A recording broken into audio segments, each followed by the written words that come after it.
Hallelujah. परमेश्वर के पवित्र नाम की तारीफ होवे। आओ कटांगे पहला कुरिन्थियां 9:24। पहला कुरिन्थियां 9:24। ਕੀ ਤੁਸੀਂ ਇਹ ਨਹੀਂ ਜਾਣਦੇ ਕਿ ਦੌੜ ਵਿੱਚ ਦੌੜਦੇ ਹਨ ਕਿ ਤੁਸੀਂ ਇਹ ਨਹੀਂ ਜਾਣਦੇ ਕਿ ਦੌੜ ਵਿੱਚ ਜਿਹੜੇ ਦੌੜਦੇ ਹਨ ਤਾਂ ਸਭੇ ਦੌੜਦੇ ਹਨ ਪਰ ਇਨਾਮ ਇੱਕੋ ਲੈ ਜਾਂਦਾ ਹੈ। ਇਉਂ ਤੁਸੀਂ ਵੀ ਦੌੜੋ ਤਾਂ ਜੋ ਤੁਸੀਂ ਵੀ ਇਨਾਮ ਲੈ ਜਾਓ। आओ पढ़े हुए वचन के लिए खुदा का धन्यवाद करते हैं, प्रार्थना करें। सर्वशक्तिमान खुदा अचरज सलाहू तेरे नाम की महिमा तेरे नाम की वड़ाई करदा प्रभु जी। मेरे महान पिता सचमुच खुदा बंदा प्रभु यीशु मसीह अज हरेक मनुष्य एक दौड़ विच दौड़ रहा है खुदा प्रभु जी, लेकिन मेरे महान पिता इनाम वही लैके जाएगा जिहड़ा खुदावन जित नूं प्राप्त करेगा खुदावन, क्योंकि हरेक मनुष्य दौड़ता है ताकि वह इनाम प्राप्त कर सके, लेकिन प्रभु यीशु मसीह जिहड़ा जितदा है वही इनाम नूं प्राप्त कर सकता है। पवित्र आत्मा जी तू वड्डी दया कर खुदावन प्रभु यीशु मसीह। मेरे महान पिता प्रभु जी अज दा वचन हरेक नूं दौड़ना सिखा दे खुदावन दा, ताकि दौड़ भी वचन के अनुसार होवे ते जित भी वचन के अनुसार होवे। जो खुदावन दौड़ ते जित दोनों वचन के अनुसार हैं तां खुदावन प्रभु यीशु मसीह उस मुकुट नूं उस इनाम नूं लैण तो कोई भी खुदावन तेरे लोकां नूं रोक नहीं सकता। प्रभु जी तू वड्डी दया कर कृपा कर अपने लोकां नूं समझ और बुद्ध दे खुदावन दा, ताकि प्रभु यीशु मसीह असीं भी खुदावन जो दौड़ीए खुदावन दा प्रभु जी ते उस जित नूं प्राप्त कर सकीए खुदावन दा, ताकि जित के असीं खुदावन दा उस मुकुट नूं प्राप्त कर लईए खुदावन जो तू अपने पवित्र लोकां लई रखिया है खुदावन। वड्डी दया कर कृपा कर अज दा संदेश खुदावन दा हरेक दे हिरदे नूं छेद दवे। बोलण वाला कोई मांस ते लहू ना होवे, बोलण वाला तू आप होवे। पवित्र आत्मा दया कर कृपा कर तेरे नाम प्रभु यीशु मसीह दे विच मांगदे हां, आमीन। हालेलुया। परमेश्वर दे पवित्र नाम दी तारीफ होवे। असीं देखिआ आ बाइबल दे विच पहला कुरिन्थियां 9:24 विच असीं पढ़िआ आ कि तुसीं ये नहीं जानदे कि दौड़ विच सभे दौड़दे हन ਤਾਂ ਸਭੇ ਦੌੜਦੇ ਹਨ ਪਰ ਇਨਾਮ ਇੱਕੋ ਲੈ ਕੇ ਜਾਂਦਾ ਹੈ। ਬਾਈਬਲ ਇਸੇ ਤਰ੍ਹਾਂ ਬਿਆਨ ਕਰ ਰਹੀ ਆ। ਅੱਜ ਹਰੇਕ ਮਨੁੱਖ ਇੱਕ ਦੌੜ ਵਿੱਚ ਦੌੜ ਰਿਹਾ ਆ। ਹਰ ਕੋਈ ਮਨੁੱਖ ਦੌੜ ਰਿਹਾ ਆ। ਮਸੀਹ ਲਾਈਨ ਦੇ ਵਿੱਚ ਹਰੇਕ ਮਨੁੱਖ ਦੌੜ ਰਿਹਾ ਆ ਤਾਂ ਕਿ ਉਹ ਖੁਦਾ ਦੇ ਰਾਜ ਵਿੱਚ ਜਾ ਸਕੇ। ਲੇਕਿਨ ਇੱਕ ਸਵਾਲ ਇਹ ਆ ਵੀ ਜਿਹੜਾ ਵੀ ਮਨੁੱਖ ਦੌੜ ਰਿਹਾ ਆ ਕੀ ਉਹ ਵਚਨ ਦੇ ਅਨੁਸਾਰ ਦੌੜ ਰਿਹਾ ਹੈ? ਜੇ ਕਿਸੇ ਦੀ ਦੌੜ ਵਚਨ ਦੇ ਅਨੁਸਾਰ ਨਹੀਂ ਆ ਤੇ ਉਹ ਮਨੁੱਖ ਕਦੇ ਵੀ ਜਿੱਤ ਪ੍ਰਾਪਤ ਨਹੀਂ ਕਰ ਸਕਦਾ। ਜਦੋਂ ਵੀ कोई खेल हुंदा है या कोई भी किसी भी तरह का कोई खेल हुंदा ते लोकी दौड़ते आ खेलते आ ते उन्हां दे नियम ते कायदे कानून हुंदे आ, ओदे दायरे दे विच रह के उन्हां नूं खेलना पैंदा आ, उसे लाइन दे विच रह के उन्हां नूं दौड़ना पैंदा आ। जे कोई मनुख उस कानूनां नूं तोड़ के अलग तरीके नाल दौड़े या अलग तरीके नाल खेले ते की कीता जांदा आ, उहनूं उस खेल तो बाहर कर दित्ता जांदा। इसे ही तरह ਜਦੋਂ ਕੋਈ ਮਨੁੱਖ ਮਸੀਹ ਦੇ ਵਿੱਚ ਚੱਲਦਾ ਆ ਤੇ ਉਹਨੂੰ ਮਸੀਹ ਦੇ ਕਾਇਦੇ ਕਾਨੂੰਨਾਂ ਦੇ ਵਿੱਚ ਰਹਿ ਕੇ ਹੀ ਜੀਵਨ ਬਤੀਤ ਕਰਨਾ ਪਵੇਗਾ, ਚੱਲਣਾ ਪਵੇਗਾ, ਦੌੜਨਾ ਪਵੇਗਾ ਤਾਂ ਕਿ ਉਸ ਮੁਕਟ ਨੂੰ ਪ੍ਰਾਪਤ ਕਰ ਸਕੇ। ਕਿਉਂਕਿ ਬਾਈਬਲ ਨੇ ਇਸੇ ਤਰ੍ਹਾਂ ਬਿਆਨ ਕੀਤਾ ਆ, ਦੌੜਦੇ ਹਨ ਸਭੇ ਦੌੜਦੇ ਹਨ ਪਰ ਇਨਾਮ ਇੱਕੋ ਲੈ ਜਾਂਦਾ ਹੈ। ਇਉਂ ਤੁਸੀਂ ਵੀ ਦੌੜੋ ਤਾਂ ਜੋ ਤੁਸੀਂ ਵੀ ਇਨਾਮ ਲੈ ਜਾਓ। ਬਾਈਬਲ ਬਿਆਨ ਕਰਦੀ ਤੁਸੀਂ ਵੀ ਦੌੜੋ ਤਾਂ ਕਿ ਤੁਸੀਂ ਵੀ ਕੀ ਲੈ ਕੇ ਜਾਵੋ? ਇਨਾਮ ਲੈ ਕੇ ਜਾਵੋ। ਹੁਣ ਜਿਹੜੀ ਦੌੜ ਦੌੜਨੀ ਆ ਉਹ ਕਿਸ ਤਰ੍ਹਾਂ ਦੌੜਨੀ ਆ ਇਸ ਚੀਜ਼ ਦੀ ਵੀ ਸਮਝ ਹੋਣੀ ਚਾਹੀਦੀ ਆ ਤੇ ਇਸ ਦੀ ਸਮਝ ਸਾਨੂੰ ਕੌਣ ਦਿੰਦਾ ਆ? ਬਾਈਬਲ ਸਾਨੂੰ ਇਸ ਦੀ ਸਮਝ ਦਿੰਦੀ ਆ ਕਿ ਬਾਈਬਲ ਦੇ ਵਿੱਚ ਸਭ ਮੈਨੂਅਲ ਲਿਖਿਆ ਗਿਆ ਹੈ ਕਿ ਤੁਸੀਂ ਕਿੱਦਾਂ ਦਾ ਜੀਵਨ ਬਤੀਤ ਕਰਨਾ। ਜਿਹੜੀ ਤੁਸੀਂ ਮਸੀਹ ਦੌੜ ਦੌੜਨੀ ਆ ਉਹ ਮਸੀਹ ਦੌੜ ਤੁਸੀਂ ਕਿੱਦਾਂ ਦੀ ਦੌੜਨੀ ਆ ਇਸ ਚੀਜ਼ ਦੀ ਸਮਝ ਹੋਣੀ ਚਾਹੀਦੀ ਹੈ। ਅੱਜ ਹਰੇਕ ਮਨੁੱਖ ਆਪਣੇ ਹਿਸਾਬ ਨਾਲ ਦੌੜਦਾ ਆ, ਲੇਕਿਨ ਜੇ ਹਰੇਕ ਮਨੁੱਖ ਆਪਣੇ ਹਿਸਾਬ ਨਾਲ ਦੌੜੇਗਾ ਤੇ ਉਹ ਜਿੱਤ ਨੂੰ ਪ੍ਰਾਪਤ ਨਹੀਂ ਕਰ ਸਕਦਾ। ਬਹੁਤ ਲੋਕ ਦੌੜ ਰਹੇ ਆ, ਹਰ ਇੱਕ ਮਨੁੱਖ ਦੌੜ ਲਾ ਰਿਹਾ ਆ ਵੀ ਮੈਂ ਖੁਦਾ ਨੂੰ ਖੁਸ਼ ਕਰਦਾ, ਮੈਂ ਖੁਦਾ ਨੂੰ ਪ੍ਰਸੰਨ ਕਰ ਦਵਾਂ, ਮੈਂ ਉਹਦੇ ਰਾਜ 'ਚ ਚਲੇ ਜਾਵਾਂ।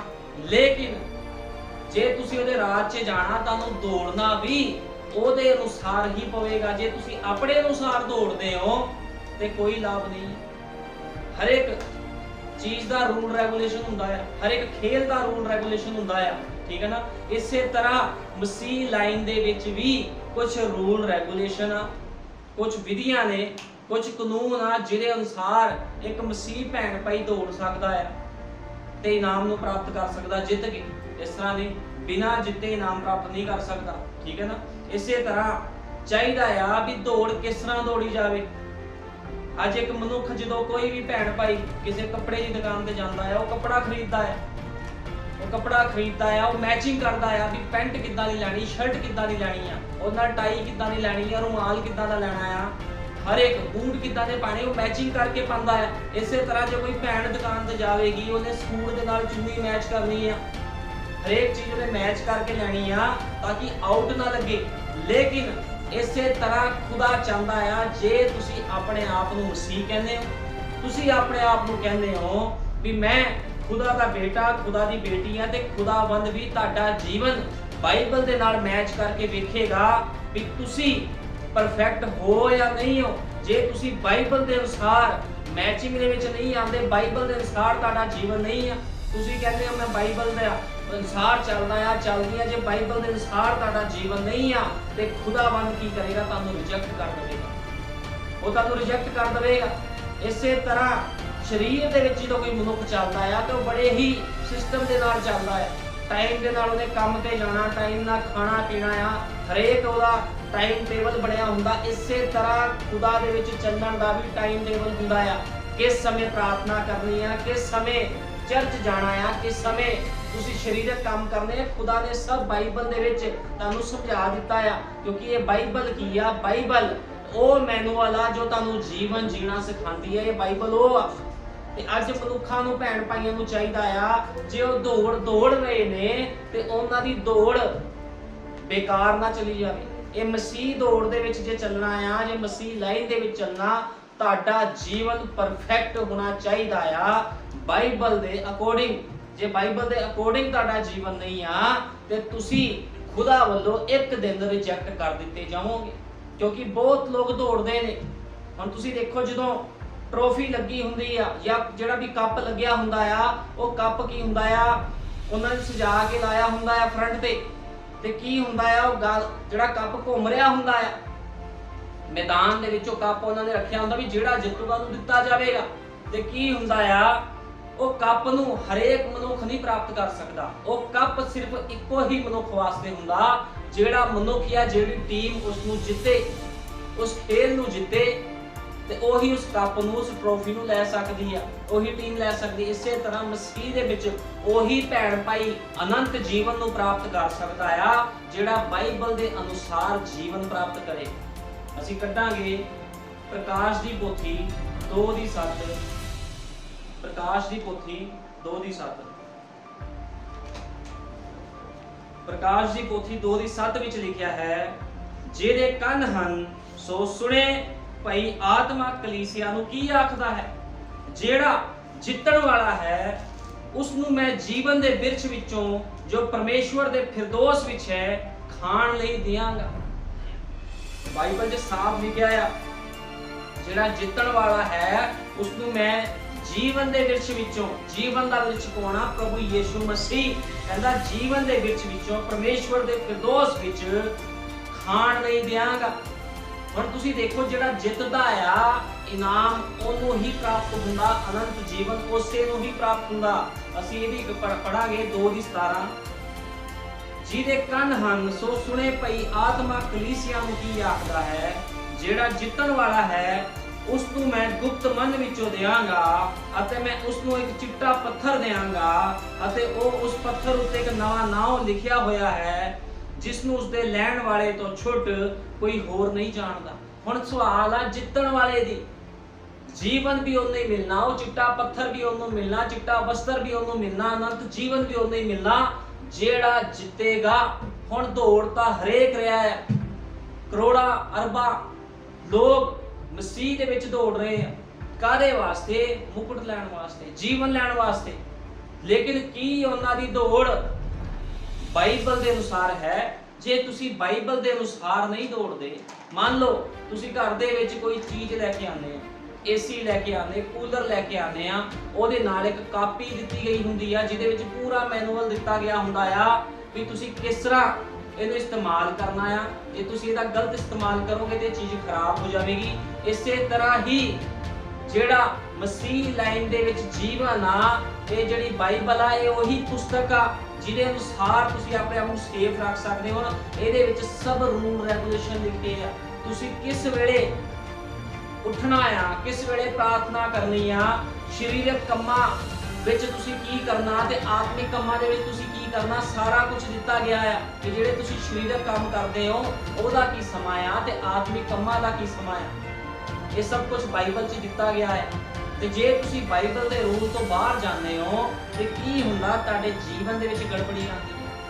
ਜਿਸ ਤਰ੍ਹਾਂ ਤੁਸੀਂ ਕੋਈ ਸਰੀਰਕ ਚੀਜ਼ ਵਰਤ ਰਹੇ ਹੋ, ਜੇ ਤੁਹਾਨੂੰ ਪਤਾ ਹੀ ਨਹੀਂ ਚੀਜ਼ ਚਲਾਉਣ ਦਾ ਕਿ ਕਿੰਨੀ ਸਪੀਡ ਤੇ ਉਸ ਚੀਜ਼ ਨੂੰ ਰੱਖਣਾ ਆ, ਜੇ ਹੌਲੀ ਰੱਖਣਾ ਹੋਵੇ ਤੁਸੀਂ ਤੇਜ਼ ਕਰ ਦਵੋ ਤੇ ਕੀ ਹੁੰਦਾ ਆ, ਉਸ ਚੀਜ਼ ਦਾ ਜਾਂ ਉਸ ਜਿਹੜੀ ਤੁਸੀਂ ਘਰ 'ਚ ਕੋਈ ਮਸ਼ੀਨਰੀ ਯੂਜ਼ ਕਰ ਰਹੇ ਹੋ ਉਹਦਾ ਬੈਲੈਂਸ ਵਿਗੜ ਸਕਦਾ। ਇਸੇ ਤਰ੍ਹਾਂ ਮਸੀਹ ਦੇ ਵਿੱਚ ਵੀ ਤੁਹਾਡਾ ਬੈਲੈਂਸ ਵਿਗੜ ਸਕਦਾ ਆ ਜੇ ਤੁਸੀਂ ਬਾਈਬਲ ਦੇ ਅਨੁਸਾਰ ਜੀਵਨ ਨੂੰ ਨਾ ਬਤੀਤ ਕਰੋ। ਇਸ ਕਰਕੇ ਬਾਈਬਲ ਬਿਆਨ ਕਰਦੀ ਜਿਹੜਾ ਜਿੱਤੇਗਾ, ਹੁਣ ਦੌੜ ਹਰੇਕ ਮਨੁੱਖ ਲਾ ਰਿਹਾ ਆ ਲੇਕਿਨ ਜਿੱਤਣ ਵਾਲੇ ਦੇ ਲਈ ਹੀ ਇਨਾਮ ਰੱਖਿਆ ਗਿਆ ਆ, ਠੀਕ ਹੈ ਨਾ। ਜਿਹੜਾ ਨਹੀਂ ਜਿੱਤਦਾ, ਜਿਹੜਾ ਗਲਤੀਆਂ ਤੇ ਗਲਤੀਆਂ ਕਰ ਰਿਹਾ, ਪਰਮੇਸ਼ਵਰ ਨੇ ਇੱਕ ਦਿਨ ਉਹਦੇ ਕੋਲ ਹਿਸਾਬ ਲੈਣਾ, ਕਿਉਂਕਿ ਸਾਡੇ ਯੁੱਗ ਦਾ ਨਬੀ ਕਹਿੰਦਾ ਤੁਸੀਂ ਹਰ ਇੱਕ ਦਿਨ, ਹਰ ਇੱਕ ਘੰਟਾ, ਹਰ ਇੱਕ ਮਿੰਟ ਜੋ ਵੀ ਕੁਝ ਕਰਦੇ ਹੋ ਉਹ ਖੁਦਾ ਦੇ ਕੈਮਰੇ ਦੇ ਵਿੱਚ ਨੋਟ ਹੁੰਦਾ ਆ ਤੇ ਤੁਹਾਨੂੰ ਉਹ ਸਭ ਚੀਜ਼ਾਂ ਦਾ ਹਿਸਾਬ ਦੇਣਾ ਪਵੇਗਾ। ਕਿਉਂਕਿ ਕੋਈ ਵੀ ਮਨੁੱਖ ਖੁਦਾ ਨੂੰ ਧੋਖਾ ਨਹੀਂ ਦੇ ਸਕਦਾ। ਮਨੁੱਖ ਨੂੰ ਧੋਖਾ ਦੇ ਸਕਦਾ ਲੇਕਿਨ ਖੁਦਾ ਨੂੰ ਕੋਈ ਧੋਖਾ ਨਹੀਂ ਦੇ ਸਕਦਾ। ਅਸੀਂ ਕੱਢਾਂਗੇ ਦੂਸਰਾ ਤਿਮੋਥੀਅਸ 2:5। ਦੂਸਰਾ ਤਿਮੋਥੀਅਸ ਪੌਲੁਸ ਰਸੂਲ ਦੀ ਪੱਤਰੀ ਆ, ਦੂਜੀ ਪੱਤਰੀ, ਦੂਜਾ ਤਿਮੋਥੀਅਸ 2:5।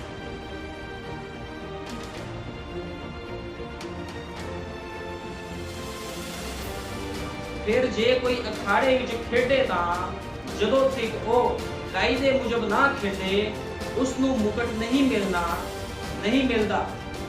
ਕਿਸਾਨ ਜਿਹੜਾ ਮਿਹਨਤ ਕਰਦਾ ਹੈ ਪਹਿਲਾਂ ਉਸੇ ਨੂੰ ਫਸਲ ਵਿੱਚੋਂ ਹਿੱਸਾ ਮਿਲਣਾ ਚਾਹੀਦਾ ਹੈ, ਠੀਕ ਹੈ ਨਾ। ਬਾਈਬਲ ਸਾਫ਼ ਬਿਆਨ ਕਰ ਰਹੀ ਆ। ਦੂਜਾ ਤਿਮੋਥੀਅਸ 2:5 ਵਿੱਚ ਲਿਖਿਆ ਆ, ਫਿਰ ਜੇ ਕੋਈ ਅਖਾੜੇ ਵਿੱਚ ਖੇਡ ਰਿਹਾ ਆ, ਬਾਈਬਲ 'ਚ ਲਿਖਿਆ ਜੇ ਕੋਈ ਅਖਾੜੇ ਵਿੱਚ ਖੇਡਦਾ ਆ ਤੇ ਉਹ ਰੂਲ ਰੈਗੂਲੇਸ਼ਨ ਦੇ ਨਾਲ ਨਹੀਂ ਖੇਡ ਰਿਹਾ, ਠੀਕ ਹੈ ਨਾ।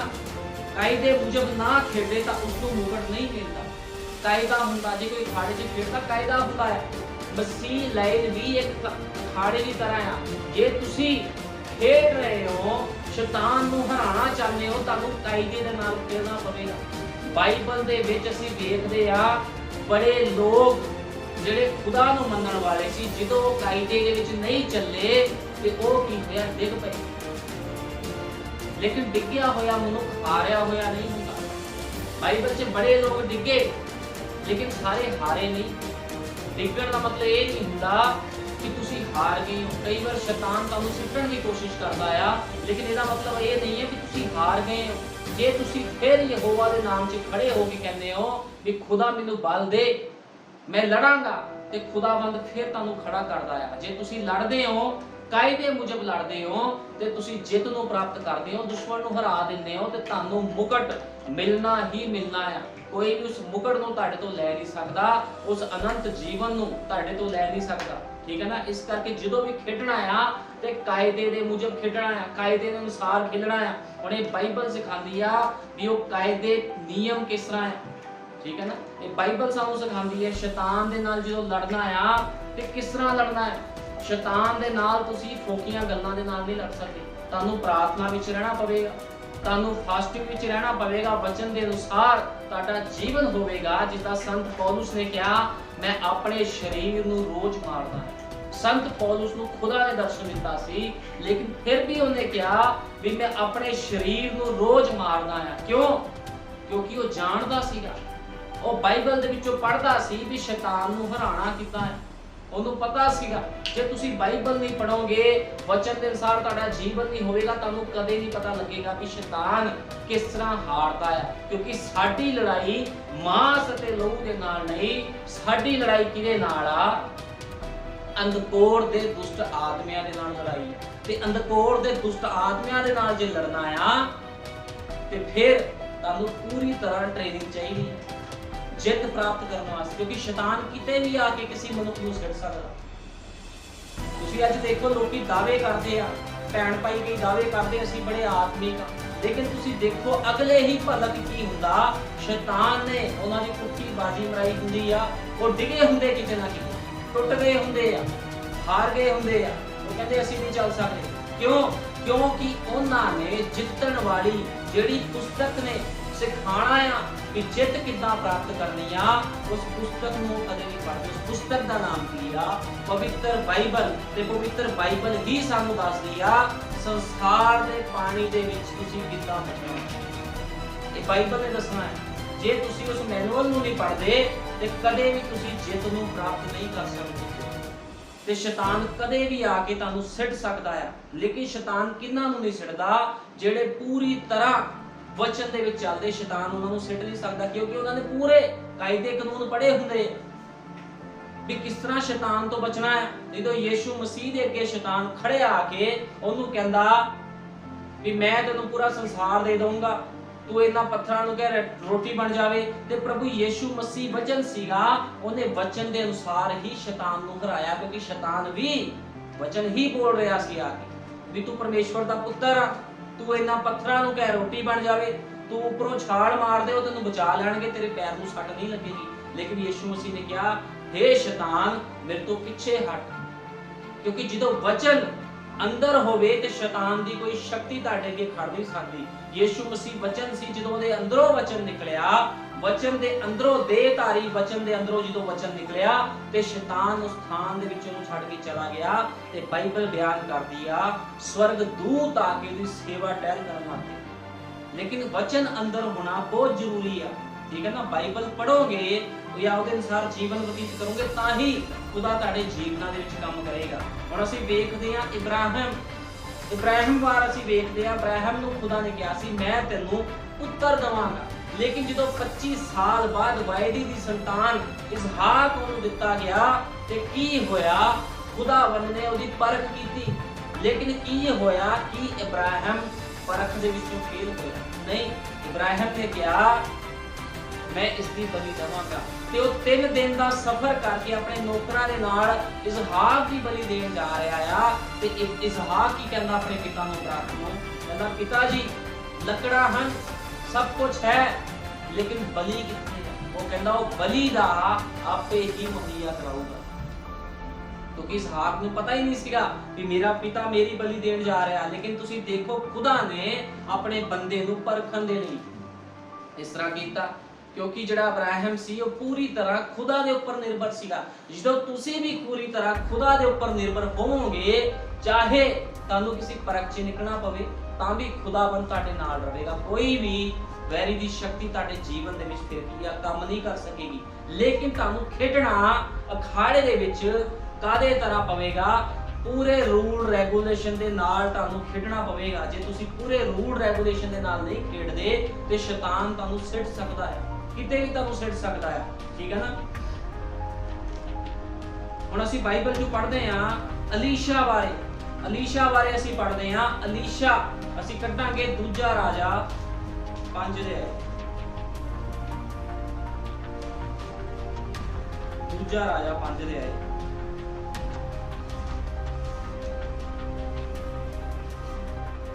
ਪੰਜ ਦੀ 25 ਤੋਂ ਕੱਢ ਲਾਂਗੇ ਟਾਈਮ ਬਚਾਉਣ ਦੇ ਲਈ। ਅਸੀਂ ਪੜ੍ਹ ਰਹੇ ਹਾਂ ਨਮਾਨ ਕੋੜੀ ਬਾਰੇ, ਵੀ ਨਮਾਨ ਕੋੜੀ ਦਾ ਕੋੜ ਕਿ ਹਾਜੀ ਨੂੰ ਕਿਉਂ ਲੱਗਿਆ ਸੀਗਾ, ਉਹਨੂੰ ਕਿਉਂ ਲੱਗਿਆ। ਦੂਜਾ ਰਾਜਾ 5 ਦੀ 25 ਜੋ ਅਸੀਂ ਪੜ੍ਹ ਲਾਂਗੇ ਟਾਈਮ ਬਚਾਉਣ ਦੇ ਲਈ।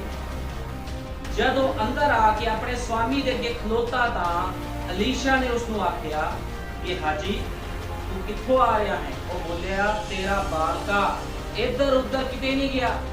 ਕਹਿੰਦਾ ਤੇਰਾ ਬਾਲਕਾ ਇੱਧਰ ਉੱਧਰ ਕਿਤੇ ਨਹੀਂ ਗਿਆ। ਤਦ ਉਸਨੇ ਆਖਿਆ ਜਦ ਉਹ ਮਨੁੱਖ ਤੈਨੂੰ ਮਿਲਣ ਲਈ ਆਪਣੇ ਰਥ ਉੱਤੋਂ ਮੁੜ ਆਇਆ ਤਾਂ ਕੀ ਮੇਰਾ ਮਨ ਤੇਰੇ ਨਾਲ ਨਹੀਂ ਸੀ? ਕੀ ਚਾਂਦੀ ਲੈਣ ਅਤੇ ਵਸਤਰ ਤੇ ਜੈਤੂਨ ਦੇ ਬਾਗਾਂ ਅਤੇ ਅੰਗੂਰੀ ਬਾਗਾਂ ਅਤੇ ਇਜੜਾ ਦੇ ਬੱਗਾਂ ਤੇ ਗੋਲੇ ਤੇ ਗੋਲੀਆਂ ਦਾ ਲੈਣ ਦਾ ਇਹੋ ਹੀ ਵੇਲਾ? ਉਹ ਕਹਿੰਦਾ ਇਹੋ ਹੀ ਵੇਲਾ ਸੀਗਾ। ਇਸ ਲਈ ਨਮਾਨ ਦਾ ਕੋੜ ਤੈਨੂੰ ਤੇ ਤੇਰੀ ਅੰਸ਼ ਨੂੰ ਸਦਾ ਤੀਕ ਲੱਗਾ ਰਹੇਗਾ ਅਤੇ ਉਹ ਬਰਫ਼ ਵਰਗਾ ਚਿੱਟਾ ਕੋੜੀ ਹੋ ਕੇ ਉਸਦੇ ਅੱਗੋਂ ਚਲਾ ਗਿਆ। ਹੁਣ ਇਹਦਾ ਕੋੜ ਕਿਹਨੂੰ ਲੱਗਿਆ?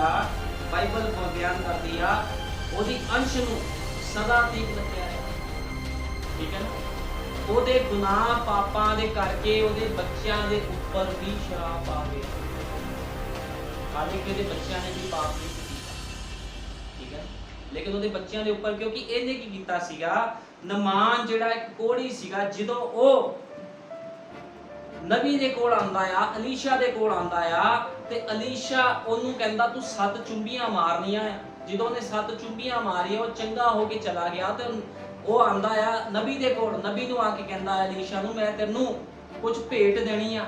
ਲੇਕਿਨ ਅਲੀਸ਼ਾ ਉਸ ਭੇਟ ਨੂੰ ਲੈਣ ਤੋਂ ਇਨਕਾਰ ਕਰ ਦਿੰਦਾ ਆ। ਲੇਕਿਨ ਇਹਦਾ ਜਿਹੜਾ ਨੌਕਰ ਹੁੰਦਾ ਅਲੀਸ਼ਾ ਦਾ, ਇਹ ਪਿੱਛੇ ਭੱਜਦਾ ਆ, ਆਪਣੇ ਮਾਲਕ ਨੂੰ ਪੁੱਛੇ ਬਿਨਾ, ਆਪਣੇ ਨਬੀ ਨੂੰ ਪੁੱਛੇ ਬਿਨਾ ਸੰਸਾਰ ਦੇ ਵਿੱਚ ਚਲਾ ਜਾਂਦਾ ਆ। ਅੱਜ ਵੀ ਬਹੁਤ ਲੋਕ ਆਪਣੇ ਸੇਵਕ ਨੂੰ ਪੁੱਛੇ ਬਿਨਾ, ਆਪਣੇ ਨਬੀ ਨੂੰ ਪੁੱਛੇ ਬਿਨਾ ਸੰਸਾਰ ਦੇ ਵਿੱਚ ਚਲੇ ਜਾਂਦੇ ਆ। ਤਾਂ ਕਹਿੰਦੇ ਸੰਸਾਰ ਦਾ ਸਵਾਦ ਚੱਕ ਕੇ ਤਾਂ ਆਈਏ ਮਾੜਾ ਜਿਹਾ। ਤੇ ਇਹਦੇ ਮਾਲਕ ਨੇ ਮਨਾ ਕੀਤਾ ਸੀਗਾ ਵੀ ਮੈਂ ਕੁਝ ਨਹੀਂ ਲੈਣਾ।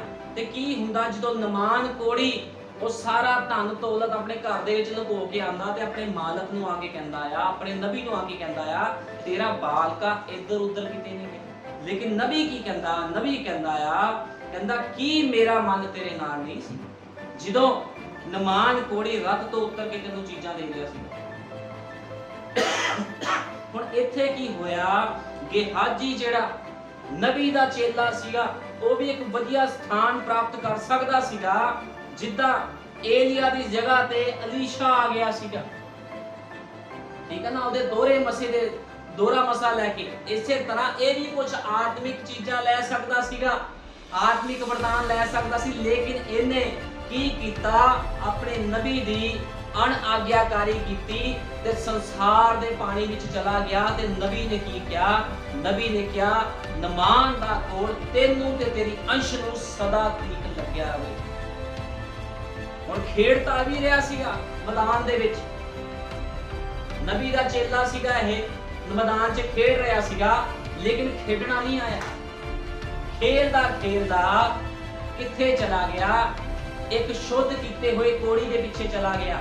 ਤੇ ਕੀ ਹੋਇਆ, ਉਹਦਾ ਕੋੜ ਆਪਣੇ ਨਾਲ ਲੈ ਕੇ ਆ ਗਿਆ। ਇਸ ਕਰਕੇ ਕਈ ਲੋਕ ਮਸੀਹ ਜੀਵਨ ਤਾਂ ਜਿਉਂਦੇ ਆ, ਲੇਕਿਨ ਜਦੋਂ ਧਨ ਦੌਲਤ ਪੈਸਾ ਜਾਂ ਸੰਸਾਰਿਕ ਜਦੋਂ ਵੇਖਦੇ ਆ, ਉਹ ਬਾਈਬਲ ਦੇ ਵਚਨਾਂ ਨੂੰ ਭੁੱਲ ਜਾਂਦੇ ਆ। ਕੀ ਅੱਜ ਇਸੇ ਤਰ੍ਹਾਂ ਨਹੀਂ?